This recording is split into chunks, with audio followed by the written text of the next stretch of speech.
En este video veremos cómo llenar una tarjeta Cardex en Excel. Entonces, tomemos en consideración que yo ya tengo ingresado o realizado el formato de una tarjeta Cardex con anticipación. Entonces, la tarjeta Cardex va a constar de su encabezado, que es el nombre de la empresa, en este caso una empresa ficticia, empresa Aula 34, el nombre del documento que es Cardex y el método por el que se va a realizar esta tarjeta Cardex, en este caso es el método promedio, teniendo en cuenta que no es el único, puesto existe el FIFO, LIFO, entre otros.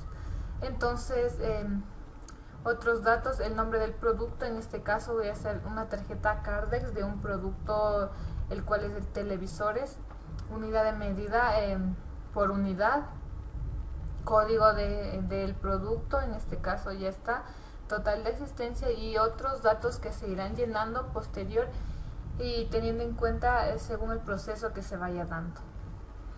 Entonces, en la otra parte, la tarjeta Cardex consta de fecha, el concepto, entrada, salida, existencia, costo unitario, costo promedio, debe haber y saldo.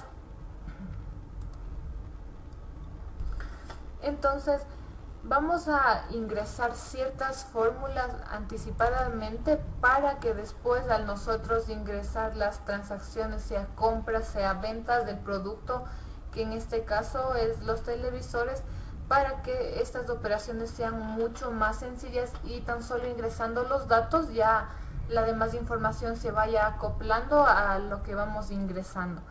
La fórmula que vamos a introducir es la siguiente: ponemos igual la condición si, se abre el paréntesis y establecemos entonces si C17, que en este caso es si C17 la entrada, es decir, si es que hay una entrada, entonces se va a multiplicar la entrada por, se va a multiplicar C7, C17 que es la entrada, por F17 que es el costo unitario. Entonces esta condición va a cumplirse si es que hay una entrada, y de lo contrario nos va a aparecer en cero, o sea, no va a existir el valor. Entonces listo, esta función hay que aplicarla en el debe.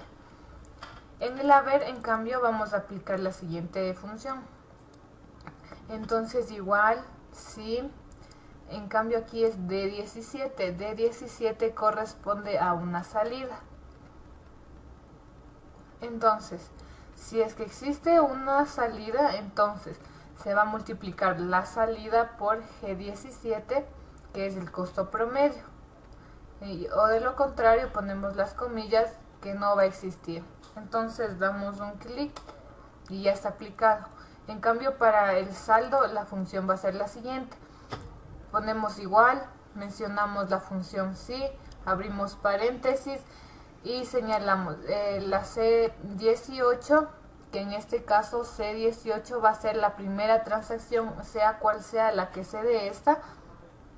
Entonces, para la primera operación que se va a realizar, entonces J17, que en este caso va a ser J17, que es el saldo existente. En el caso de que sea una compra, se va a sumar H18, que es el valor del debe, o de lo contrario, si establecemos otra condición, D18, si es que se da una salida, entonces J17, o sea es el saldo, va a variar y se va a restar D18, que es la salida. O de lo contrario, si no se cumple ninguna condición de la entrada ni de la salida, ponemos comillas para determinar que no existe un valor. Entonces, una vez que aplicamos estas fórmulas, que van a ser muy prácticas, ya sea del debe, del haber o del saldo, entonces se nos va a hacer mucho más fácil introducir la información para que la información se vaya acoplando y se vaya actualizando de por sí. Entonces, en el inventario inicial va a constar que hay una existencia de 100 televisores a un costo unitario de $100 y de igual manera un costo promedio de $100. Entonces vamos a decir que de fecha 28 de febrero del 2015 se va a realizar una venta. Entonces, como es venta, vamos a señalar aquí, vamos a ingresar el valor en salidas. Entonces, una venta de 50 unidades. Entonces, una vez que colocamos, podemos ver que la información se actualizó de por sí. Entonces, si decimos que se da una salida, es decir, una venta de 100 unidades, entonces al ser una venta que está ya registrada en salidas, entonces se va a multiplicar el número de salidas, es decir, 50 unidades que se van a vender a $100, que es el costo promedio, es decir, va a salir, es decir, se va a dar el valor de 5.000 que va a estar restando al saldo existente. Entonces, pongamos otro ejemplo. En el caso de que se diera una compra, la compra se va a dar de 80 unidades a un precio de 120. Entonces, al existir una compra de artículos, se va a dar de 80.